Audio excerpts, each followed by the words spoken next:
Levi Buck, also known as Bucky, is a fierce and skilled operative from the House of Autumn's End, specifically the faction the Vernon Shields. With sharp green eyes that tell a tale of sheltered innocence and a confident stance at barely 5 feet, she says she's 5'1". We all know she's 5 foot. Bucky carries herself with the humor and tenderness of the world that belies her inner turmoil.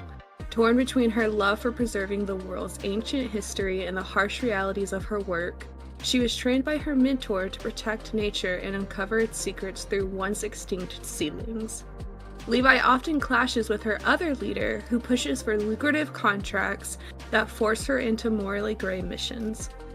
Balancing her values with the demands of her job, Levi's journey is one of inner conflict, loyalty, and a desire to make a difference in a world dominated by corporate power. Magnus Ruthven emerged from a tumultuous legacy, born under the shadow of tragedy and survival. At a first glance, he appears as the epitome of success, a brilliant surgeon turned magnate and founder of the now dissolved Ruthven Industries. Handsome and well-groomed, Magnus's refined style is evident in the subtle elegance of his expertly crafted attire. His eyes, though sharp, convey a sense of intense focus and intelligence. Beneath this polished exterior lies a man shaped by a complex past and driven by ambition. With his empire recently destroyed, Magnus is now on a path of rebuilding, navigating a world of unknown power and unexpected alliances. Innocence, the first casualty of war. Riken Baelier was thrust into a whirlpool of violence. Born into a merciless conflict to the east of the Himalayas, he was conscripted as a child by the Golden Seal, a syndicate that saw him more than just a soldier, but a weapon to be forged. Against his will, transformed by invasive mutations, Riken became a force of unparalleled devastation, his every action leaving a wake of horror and loss, and after years, the weight of his deeds bore down on him, threatening to shatter his very soul. Barely holding on to the raggedy edge of sanity, redemption found him under the guidance of the Order Vitalis. Now, Riken wields his power in the service of life, a guardian forged in the crucible of war. Born Daedalus Vorn, the Eidolon known as Relic is everything his name would imply. Venerable, wise, inflexible, curmudgeonly, and more than anything, nurturing. Relic has more than a passing interest in history. He views history as a divining well with which he can better guide people into the future. An idealist, Relic has become enamored at an early age with chivalric virtue and grew up hearing stories of wise knights and righteous kings. Holding these ideals has not been easy in any age, but this age of corporate greed and government corruption has made it particularly difficult. Never one to sit idle on his knowledge, Relic looks to teach, nurture, guide, prod, and mentor those around him. Despite Relic's unique philosophy, he has managed to stay in the House of Autumn's End, though he has many detractors who believe he is someone who has outlived his usefulness to the House and have taken to calling him Relic. However, much to their chagrin, he bears this appellation with pride, as he has served the House longer than most Eidolons, and takes pride in the Eidolons he has helped mentor. He realizes his chance at station or glory has likely passed him by, but he takes great pride in those he has helped grow and those teams he continues to mentor. Born to the wealthy DeWitt family, Lyra's psionic gifts manifested at an early age. She grew up sheltered, protected, and loved by her parents and her sister, who dedicated their lives and their fortune to her protection as a scion. The last of that fortune was spent ferrying her to safety with a coven under the Conclave, where she dedicated her own life to protecting the lives of people like her, fellow scions. This work is how she met her husband, Magnus Ruthven, and following an unconventional courtship, they married and have now joined the House of Autumn's End together.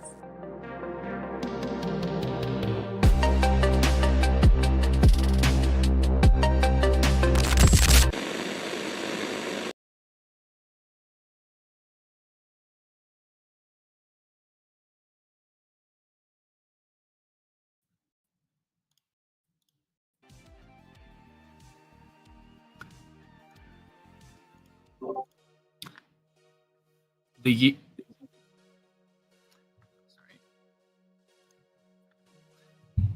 The year is 2198. The critical error, a forgotten event by the average person as the world's population exploded. Quintupling from only 10 billion in the year 2050 to 50 plus billion in 2198. Cities sprawl on in endless fields of arcology and megaplexes. Corporations endlessly innovate and market their products. Enterprises peddle alternative wares apart from the law. Governments continue their never-ending geopolitical squabbling, more or less, on behalf of the corporate interests that purchase their loyalty. In between it all, the ceaseless eidolons running the dirty work of the players, the elite, and the desperate. And as always, the streets pulse with the beat of frenzied human activity under the molten hot neon glow. To understand exactly what an eidolon is, you must understand the Elevated Mind System, or EMS, and where it came from. In 2107, Violet Industries, Tharson Technologies, and the Akatori Group collaborated on an ambitious project. They created a super AI known as the OmniCore 1.0. Throughout the 1.0 trial version of OmniCore, it achieved, in the words of Junpei Yamatori, CEO of the Akatori Group, a vast and collective consciousness akin to that which mankind has long attributed to its deities. Deemed safe by regulatory committee composed of members from the major nations, OmniCore 2.0 was released from the laboratory complex at the Black Site base of Mount Everest, 9 years after its inception. Within a few short years, OmniCore had created the Omni Network, commonly referred to as OmniN, upon the back of an impossibly complex algorithm known as the prescient mapping algorithm. To access OmniN, OmniCore created the semi-organic brain cybernetic to be installed into all of humanity, connecting them to the network at all times, and with only a thought. This was the Elevated Mind System. This was the evolution of mankind. The Elevated Mind System was the evolution of mankind delivered in an instant, from OmniCore to all of humanity. Those who installed it became essentially a different species than those who did not, the Luddites. In an instant, the modern man became primitive, and the elevated man the new humanity. Elevated man's mental and physical capabilities were so improved that the most elite Luddite special forces were comparable to the skills of an elevated man's average beat cop. There was no competition, and nearly all of mankind eventually accepted the EMS. What few Luddites remain live in the rural, forgotten places of Earth and seem like primitive species now. So then what is the Eidolon? In the written words attributed to the Hydra of the House of the Gorgon, if the elevated man was humanity's evolutionary leap, then the Eidolon is the conclusion of that evolutionary process, a being unbound by all the limitations that plagued the humans of old, free to creatively press upon the edges of every boundary by which we have classified the human species, and ultimately ascend to something more. Eidolons are to elevated man as elevated man is to the Luddite. Before the houses rose to prominence, there were only the Ronin. Ronin were the early Eidolons who had not found a home within the corporations, governments, or syndicates. They worked the streets of the sprawl as mercenaries, doing the dirty work of the highest bidder so they could get enough crypt to continue their personal evolutionary process. Over time, the Ronin formed into teams, elite squads capable of so much more, and began to accomplish a lot to get the attention of the corporations and syndicates who would utilize them for the shadow work they needed, but couldn't directly execute. Many Eidolon legends were born this way, but none greater than the Thronebreaker 3. The Thronebreaker 3 were legends, and though their group was short-lived, their members went on to form the first of the House of Eidolons. With the foundation of the first three houses, the Eidolon Ronin had an option for more protection, both to their person and to their payout. These mercenary guilds brought a structured power to the field, and it became increasingly more difficult for the corporate gods and syndicate devils to manipulate the middle. The trade-off, of course, was that Ronin had to learn to work to a higher standard of professionalism, neutrality, and obedience to the creed of the house. This was a price many Ronin were not willing to pay. But for those who did came wealth and prestige like never before, and the true image of the Eidolon began to emerge. Yes, the corporations, the governments, and the syndicates all hate the House of Eidolon. But they are a tool that cannot be ignored. With higher degrees of structure and discipline came more success on the contractual jobs. This made the corporations and syndicates willing and even eager to work with the houses and their steep contractual prices. With all the crypt that flowed into the house, a new third power was born into the world of elevated mankind, one that sat in the space between, reaching up for its own place in the heavens. So the houses are the third power, the between, and ever operating the shadow work of the corporations, governments, and syndicates in an endless cycle of toxic symbiosis. But our story begins with a refined and elegant house of Autumn's End. A founding house, Autumn's End has long catered to the elegant, vain, and pedantic disposition of society's elite. An enigmatic house with mysterious ties to the conclave and a taste for the psionic arts. Like the house, its eidolons tend to be highly professional and elegant themselves, a reflection of their clientele and the jobs they must run. Those who do not conform to this standard of conduct are quickly culled from their ranks, or remain at the lowest tiers of housework. Yes, it begins here, in the library of St. Edmund's University. Half bent over a table in the digital study stands a dapper and well-aged gentleman, looking all the part of a professor, but with the sturdy stance of a knight, slowly flicking his way through the pages of a physical book dragged up from the seldom-used archives below. Hot coffee sends up steam from a mug just to his right. Real coffee, a generous gift from his dear friend, Dr. Forsyth. Upon the binder of the aged tome reads the title, The Luddite Account of the Acquisition Wars, 2150 to 2156. Like a statue, he has stood here for hours, slowly sipping at the coffee and flicking the pages, all the while ignoring and dismissing the tiny signal light that continually manifests within the corner of his vision. New message, it reads. Now again, the blinking light appears, and with a burdened sigh, he wills the message to open. Looking up from the book pages, his eyes blurry from the intense reading, now filled with the light pouring in from the windows vaulted above. A face materializes before him in the overlay, an android made to resemble a human geisha to disturbing levels of accuracy. The custodian. The recording speaks. Relic, your 6-month sabbatical. Something in the way the word sabbatical is said indicates that this was no sabbatical, but more of a suspension. Is being ended early. You are required for mission debrief by 5 p.m. sharp at the Dahlia exhibit. It's a new cohort. Please try to be on time. Relic lets out an amused grunt as he wills the clock to manifest in the overlay. 4:35 p.m. He would 100% be late. With a sigh, he closes the book, with delicate care and a pang of sadness for having to leave it behind as he heads for the front door. The noise and tumult of the city streets of New York echo through the alley. Blaring horns, the constant drone of human conversation, and the endless banter of overlay advertisements are the constant companions of anyone who walks these streets. But there, just tucked off the main market in a tight little alley, stands a mouse of a girl. Every bit a grown-ass adult, but all the appearances of an adolescent. Definitely not an insecurity of hers.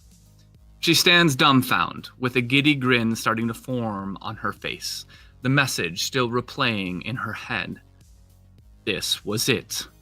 This was the big leagues. Finally, the house proper had assigned her a team and a contract. No longer the middling tier contracts of the Verdant Shields. Yeah, they were a part of the House of Autumn's End too. But they weren't the House of Autumn's End. Just a faction for lesser Eidolons that hadn't proven their chops quite yet. But she had. She was moving up, finally getting her chance to tango with the real players, punch in the real fight, and shoot the big guns. But more importantly, get her message out in a way that even the elite could not ignore. The giddy smile was now a toothy grin as she nodded her head, still a bit in shock, but coming back into the present moment. With a thought, she pressed the play button on the song she had paused in the overlay. With deafening volume, the screeching sounds of heavy punk death rock blasted directly into the auditory cortices of her temporal lobe. If a word of the music could be feasibly made out, it would be blatant in its angsty anti-establishment message. But it was pretty much just angsty noise instead. With a vigorous shake of her left arm, she raises back up the spray paint can, and with enthusiasm works to finish her liberal decoration of the Akatori Group logo sprawled upon the side of the building. Hastily, she adds the finishing details to her anti-corporation graffiti so she can get off to the mission debrief. Silence. A black void. No noise, no light, just nothingness. Long and deep absence. Then, like lightning, the sirens, women screaming, wailing, red warmth sticky, dripping everywhere, then silence. As quickly as it came, it was gone. The cool dark nothingness again. Except for the noxious smell caught in the nose, of chemical fire spreading through the canopy above, of too many burnt bodies littering the ground. Riken slowly opens his eyes, letting his vision adjust to the burst of light of the returning world. The sea of gray stone spreads out before him from the cushion he sits upon. It is raked to look as if waves ripple through them, an ocean of a moving gray, washing around the smooth black boulder islands silently sitting in the sea of stone. He had arrived at the Dahlia exhibit less than a week ago, and had scarcely left the premise. The city outside was a far cry from the remote monasteries of the Wudong Mountains, where he had spent most of his life training. They were noisy, full of people and foreign smells. It wasn't that he was afraid or unable to go out into them.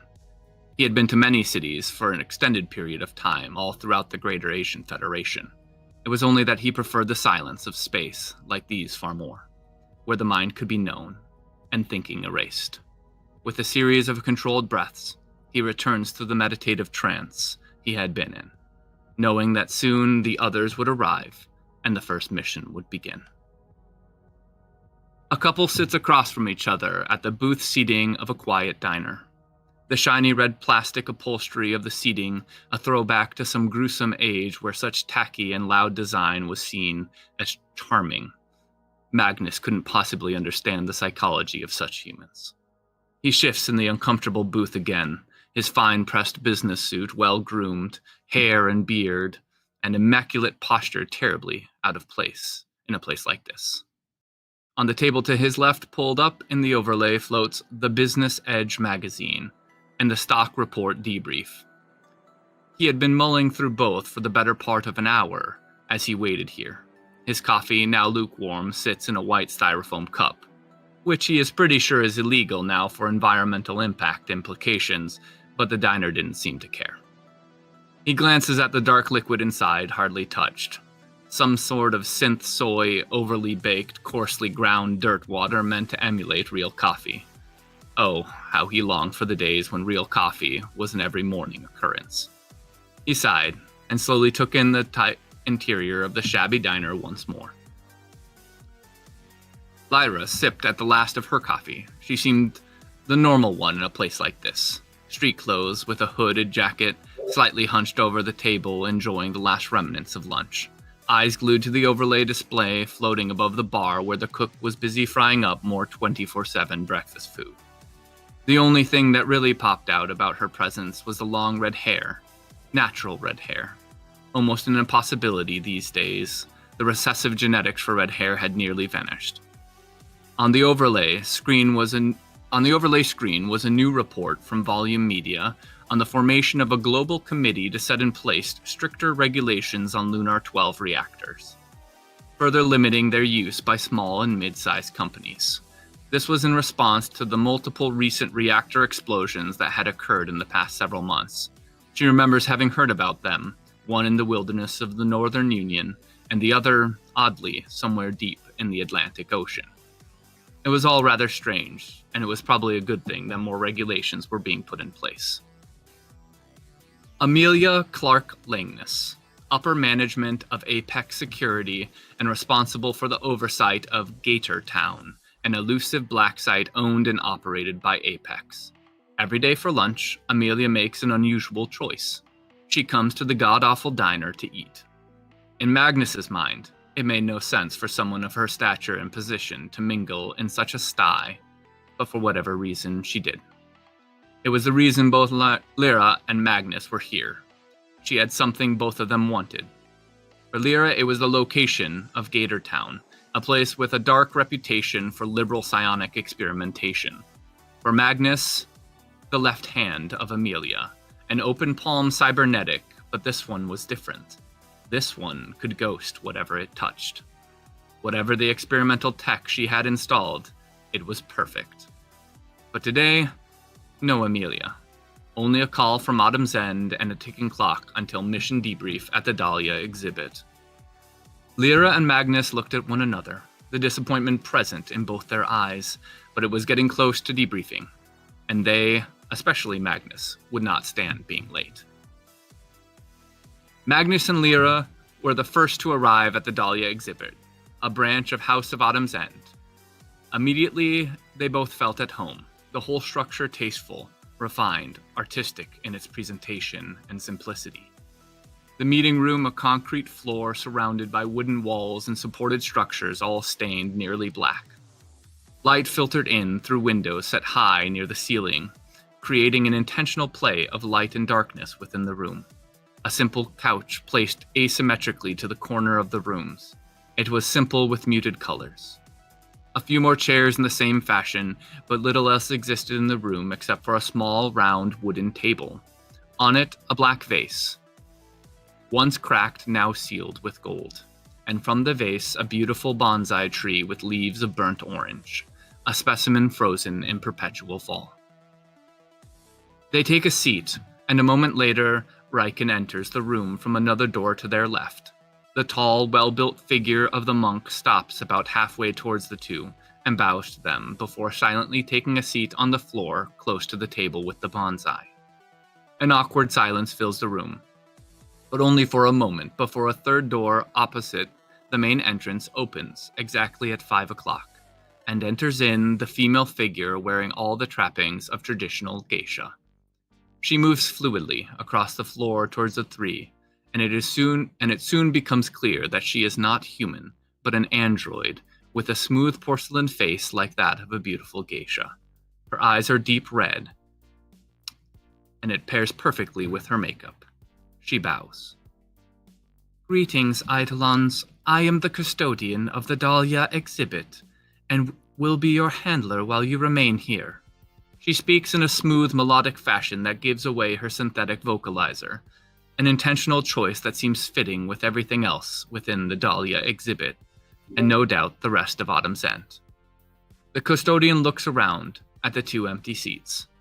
Forgive me, but it appears that the other two Eidolons are not yet present, she states, difficult to tell if she is upset or concerned about the revelation. Then she holds unnervingly still, staring at the three of them. Minutes pass. In thick, heavy silence, no one quite sure what to say or do. Finally, the soft whooshing of well-oiled hinges as the main door opens some many minutes after 5 p.m. An old but strong gentleman has swung open the door, but then pauses looking behind him. With a curt movement, presses upon the door further and positions himself to its side like some hotel bellboy. A young adolescent girl, certainly too young for a place like this, is hurriedly walking, almost running, for the open door. She nervously glances at the old dude opening the door as if he might scold her. After skirting past him, she makes her way into the room and then looks back with a shock and concern that the very same old dude has followed her in. His stride surprisingly strong for a man as ancient as he. She quickly takes a seat in one of the open chairs with a guilty half-smile. She smells of the city streets outside, of sweat, and a strangely fresh soil. And there, spattered on her left cheek, is some kind of green paint. The older gentleman moves with grace and ease towards the final seat, as if he has all the time in the world. There is no panic or guilt in his face for being late. He is a man who has arrived exactly when he intended to arrive. The custodian's head and eyes follow the old man, completely disregarding the young girl. This brings the girl a small sense of relief.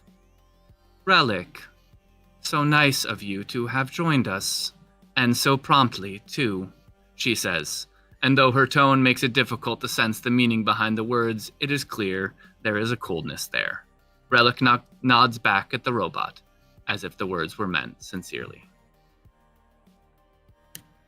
Welcome to House of Eidolon Season 2, Autumn's End. I am your GM for this session, Paul Angelo Andrighetti, and this is our amazing cast. I'm so excited to introduce them and have you all join us. So why don't we go ahead and start over with Josh.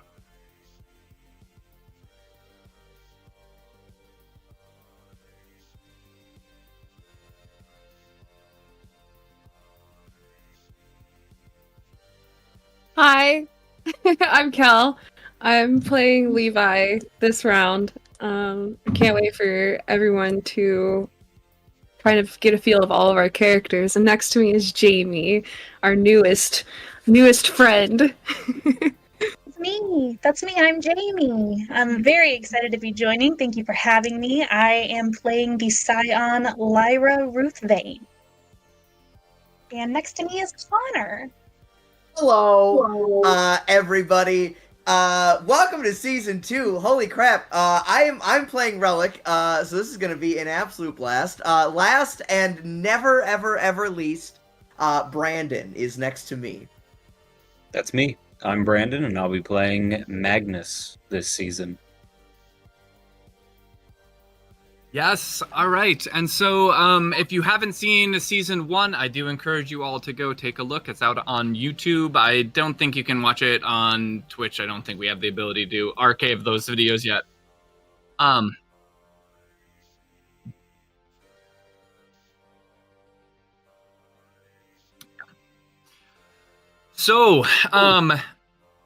Well, we pretty much introduced the world to everybody, so I don't feel like I need to do any more explaining, and everybody knows we're extremely excited to have you join us, Jamie. And so sorry, I said her name right the first time, and then I changed it in the structure because I was like, oh, is it Lyra or Lyra? I can't remember.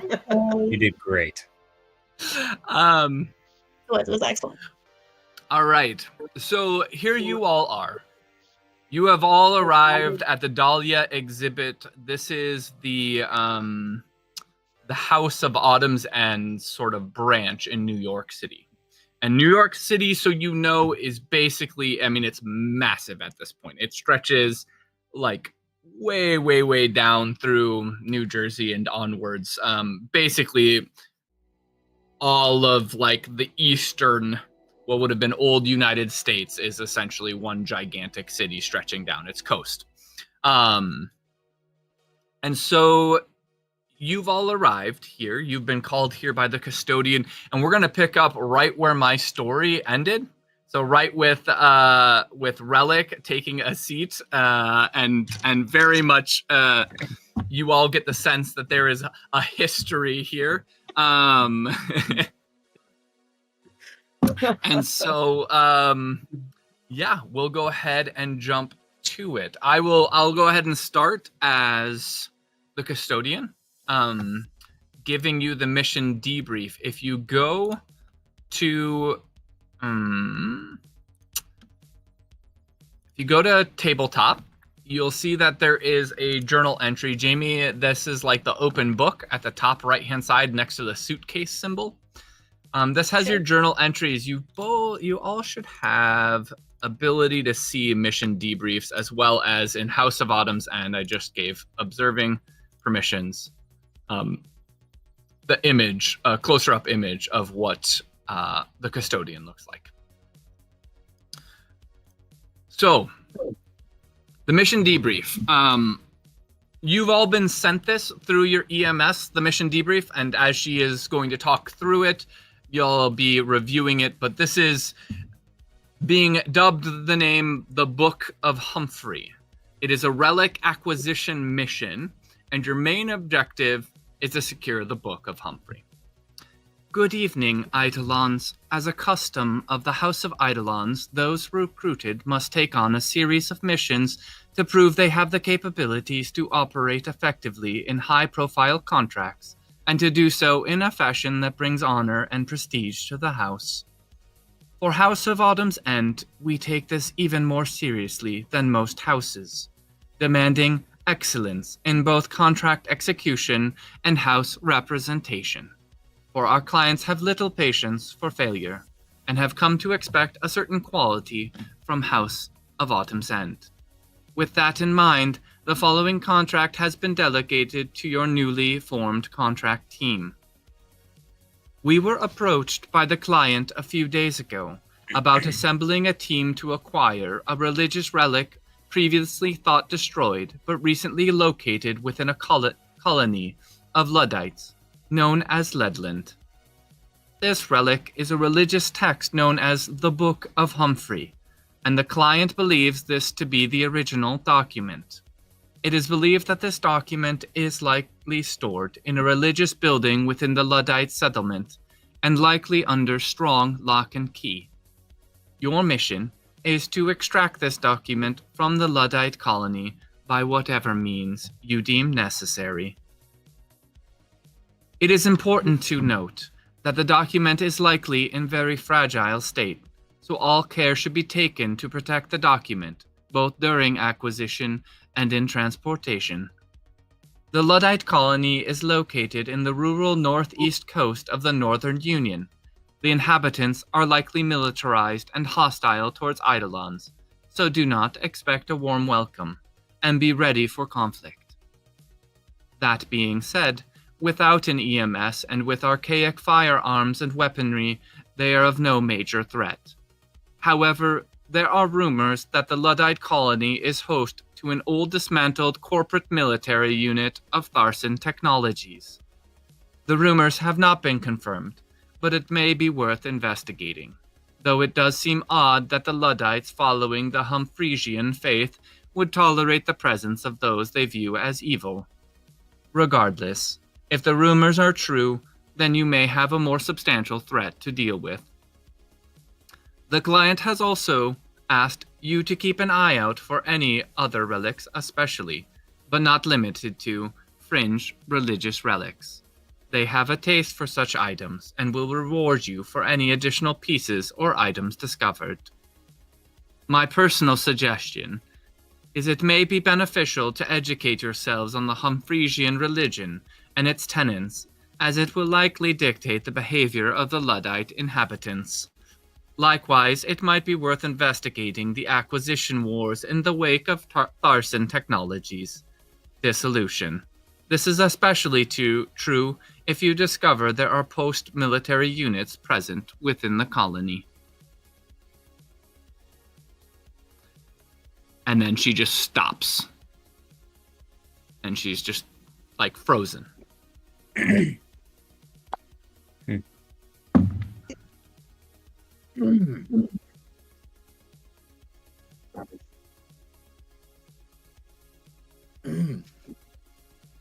Gripping as always.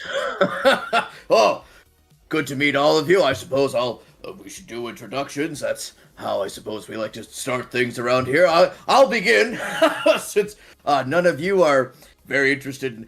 My name is Relic. I've been around. You believe it or not. This is not the first time that I've received word from our dear custodian here.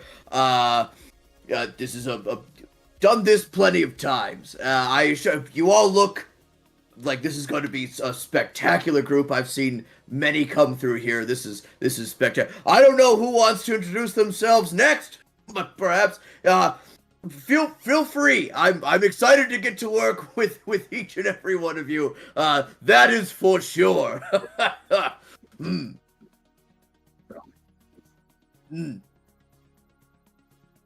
So good to meet you. I think we'll get along quite well, Riken.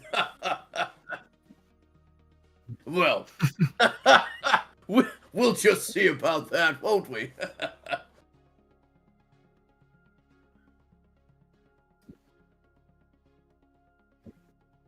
Tight-lipped. I'm Dr. Magnus Ruthvane, Relic, and this is my Lyra.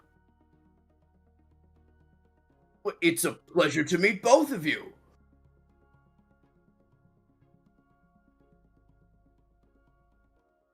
And you? You don't if you aren't ready to say anything, you don't have to. Don't let them push you around. That's okay. But if you'd like to introduce yourself, please feel free. You can call me Bucky. I have gifts. And she's gonna reach into her pockets and she's gonna pull out like moist towelettes of like soil. She's just gonna like look at all of you and be like, I already know all of your names. I have a friend, kind of know you guys. I kind of already know you. On my way over here, I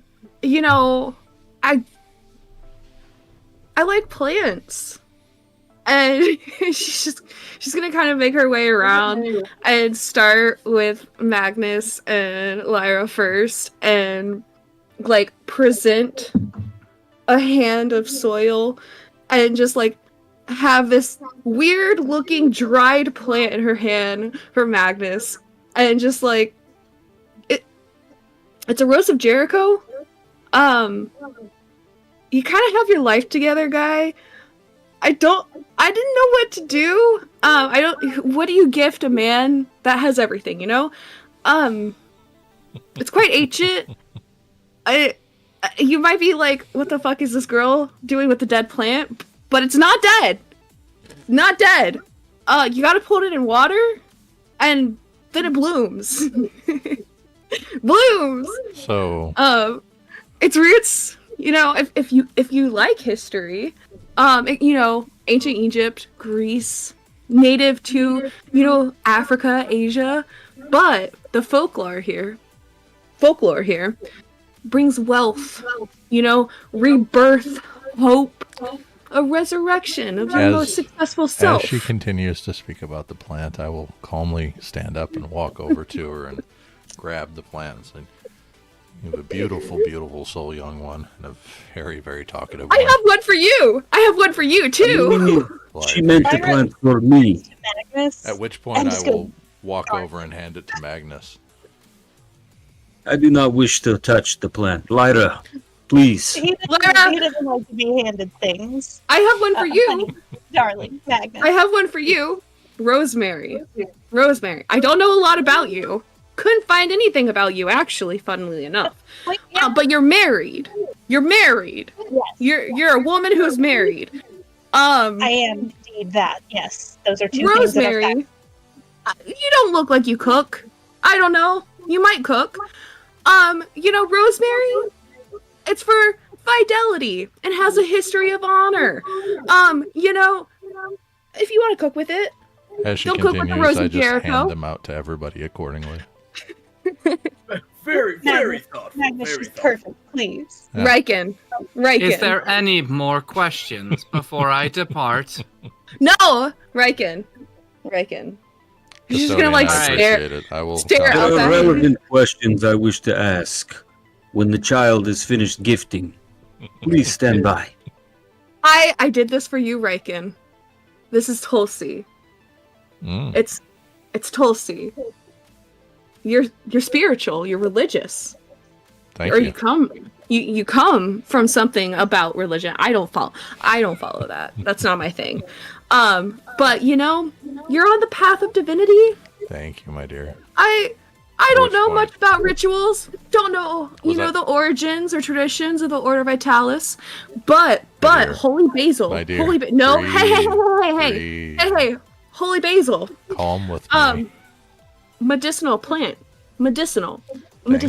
Thank you. Relief of anxiety and stress. Yes. You can I use do it appreciate it. in ceremonies.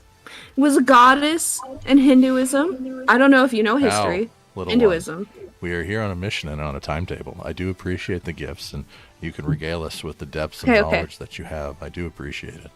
She's gonna like Magnus. bounce. At which point, I will calmly embrace both shoulders please, and give please, her a please. little shake of encouragement, like "Good job." Please, but I have the last relic. Yes. My homeboy Relic. I know a lot about him. And never mind. Hmm? Go on. Our most jovial of people, and you have your final plant. Give us the story. Plants. Plural. Pardon. Relic. Yes. Relic. Yes. I have so much for you. I am so excited. This is from my private stash. This is sacred. Incredible. I didn't know you had a public stash, but that's very good. That's smart to organize. That's Well, I mean, I do very that for good. the Verdant Shields. This thing, she's like covered in mud at this point. This thing, ostrich ferns. You've probably read a book about plants at some point. Oh, for sure, yes. The ostrich fern, I'll have you know. It's a relic like you. It's a relic like you. Comes from a heritage line more than 200 million years old. There's fossils from the Mesozoic period of this fern. And also, you can kind of cook with it because fiddleheads are really good. I don't know if you are a vegetarian, And someday, but, little one, could you cook me that meal? I would appreciate it. This, Great. But also, I have a magnolia seed for you, and you can plant a tree. Because Beautiful. they're beautiful. And also, they come from before bees, so they had to Now, be pollinated by little one. beetles. I appreciate this. We can go through this later, but we are on a timeline. but thank my you God. very much for the kingly gift. Can we I- dig into this deeper after we finish the brief, and we can ask our custodian the questions that we need? I think that This would is be new to me. I've never done wonderful. this before. But now you can learn. Relic is here. I've heard Yes. tales of his assistance and his tutelage to the Autumn's End itself. Now you Custodian. can learn from Relic. Is there a timeline, Relic. custodian, Now, for this mission? There is no particular timeline, though the client would like it within the month. before we continue, everyone, am I the only one noticing sarcasm coming out of our custodian? Well, Am I catching a hint of that? I don't. It is inconsequential. True, I Magnus, think it's true. I just- apologize. She's familiar with me. Which I understand. Now, Relic, you would know that the custodian is a mechanic who Oh yes. operates in multiple different sites using these androids. oh, that's Yep. rad. Yep. Nope. I'm not my first. There's a real person never on the my other end of last. that. That's good. That's very fun. Magnus, you had questions for the custodian. Primarily the timeline. Yes, the client is not picky about when it is received, though does believe that it could move at any point. Therefore, within the month is highly advisable. Then we have time to research. Correct. Good. And research we shall. That's a Um, very good instinct. We shall do some research. What, shall we commence with the research? Relic, I follow What Before is you- the policy on death? I believe I covered that in the mission debrief. By whatever means necessary, secure the tome. Understood. I believe we need to reach out and dig up some information regarding the actual settlement currently. I think that's our first step. Is there any other questions before I depart? I have none. Does anybody else? Beautiful. Thank you, Custodian. You are in perfectly adequate hands with Relic by your side. Take care. And she turns and leaves. That was just snarky. I appreciate that. Just throwing shade. She means it in a very good way. I do believe that, understand. Relic, 100%. This is spectacular. What a great group. I've got such a good feeling about this group, and I think you were right. We should get to know the area a little bit before we head to it, right? That should be our first order of business. Any of you are familiar with this area, or perhaps what a Luddite colony might look like? Anything like that? I am familiar. No. But, Magnus, continue. If anybody wants to make a academia check, they can. If you feel like your character would have any feasible knowledge of Luddite communities. I'm going to roll as well, simply because I was real freaking poor. Yeah, I absolutely think. 13? 12, 13, 14, 15, 16. So neither of you are familiar with this, with Ledland. I mean, there's many different Luddite communities, usually way out in wilderness. However, it being the east coast of the Northern Union, or the northeast coast, likely somewhat rural, but you also know, specifically you, Relic, you know that some of the most brutal fighting of the Acquisition Wars took place in that area, and that this was where multiple atomics were used. I'll roll for funsies. Yeah, go for it. And you know about the multiple atomics as well, Riken. As far as Gotcha. yeah, the overarching history. Is the custodian still in the room or just idle?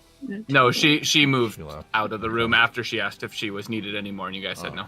Yeah, 17. Ooh, nice. 17. Pretty much the same as what I explained to Relic. Except you know it a bit more from a plant and an ecological side of things. You know that region is wee bit radioactive. You say wee bit. Yeah, like you've seen tree samples from there, and the trees have almost black bark with their leaves are thin as kind of like extremely thin paper. You can see through them and all their veins, and they're entirely white. Animals. This is actually one region where they believe that blistermen actually originated from. Ew, gross. For you guys who don't know what a blisterman is, yeah. Blisterman is a very nuclearly radiated humans who still had the capability of breeding, and they have a knack for stalking and tracking net divers who are in and kind of feeding off of net divers while they're unconscious. And the fun part is you can Omnian. have them as a pet. Yeah, you can have them as a pet. But But they're no longer sentient. They're very like almost primate kind of sentience level. Wow. So as we're discussing this, the plant that Bucky gave me, I'll have and be kind of floating on some vines coming out of my hand, and I will hand it to her as I walk out away. Will you care for this for me? And I drop it or hand it to her. Walk over. Magnus, Lyra, I don't know your capabilities. I have a relative idea of relics. I don't know Bucky either. But I may be able to scout physically in that area. I have no cybernetics of any kind. I am fully mutated and can probably blend quite well if we need some on-site. Well, I think Can that's a throw good some things idea. around for us when we get there. What was that? I'll take that. That's I good. can throw some things around for us when we get there if we need things out of the Beautiful, way. But I think we need to go to our contacts first and start digging up some info on this area. Spectacular idea there. You've got a talent for this already. Let's get to our contacts, shall we? Let's all take some time and perhaps write a note. Meet in person. That's how I would do it, and that's the way I'd recommend it to each of you. Form a personal connection. I myself think I ought to get some lunch with an old friend of mine.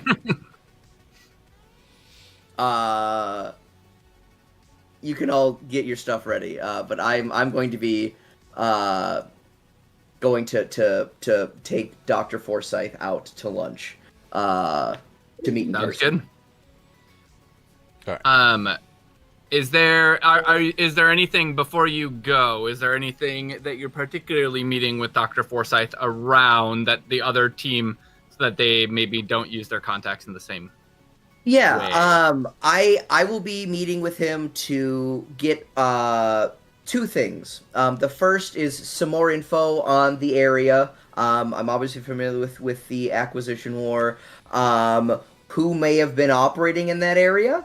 To try to pin down what exactly who we may be facing, if there are indeed some of these factions still around. And the second thing that I will be consulting him on is proper document care. I want to make sure that when we get this, we've got everything we need so that we can make sure it doesn't fall apart on us. Handling manuscripts is complicated. So those are the two things that I will be meeting with him to get some advice and insight Nice. on. Did you say that to all of us, or that's just telling? Okay. Yes, no. Sorry, yeah. Okay. Relic would be making this clear while we're having this whole conversation. He's setting up a date with Solid. Dr. Forsyth. A solid decision, Relic. I was going to suggest a armored case of sorts, something briefcase size to contain the document. An expert already. We'll see what we can figure out. I like that. I can also look into the Luddites themselves and their financials and the Tharsin equipment on site through corporate contacts. I think that is an excellent idea. I know nothing about these Luddites philosophically, so I think that might be very interesting to know. If there's anything you could potentially do to help us out there, that would be spectacular. You are kind, but your praise is not required. Oh, but it is good, right? Magnus, I feel like you're not going to stop him. He's right. I agree. Accept the praise. I will hear It's it. just honestly mostly meaningless to him. You'd be surprised how much positivity will seep into a human. With To answer your your question, Riken, my Lyra is a gifted scion, and I myself, I am no stranger to business and stalking prey. With hearing that, I'll walk over and grab Lyra's hand and just bow and put it to my head. If you ever need anything, please request. Then I'll walk back over to Bucky and sit down and continue the conversation. My sister might be able to look into the rumors about the old dismantled military unit from Tharsin Technology. She might be able to dig up some information on those rumors and what they might have as a result of it. Beautiful. Bucky, what about you? I mean, I know a net diver. I don't think you care about any of my other friends. Okay, you're yourself. I now know we have a scion in the group. Two. I know of Relic. Pardon. There's two scions. And Magnus, who is still a mystery, but I look forward to finding out. What are your capabilities? What do you do? What do you like to do? You are a skilled botanist, it seems. Botany's right? Yeah. Right? That's plants? Yep.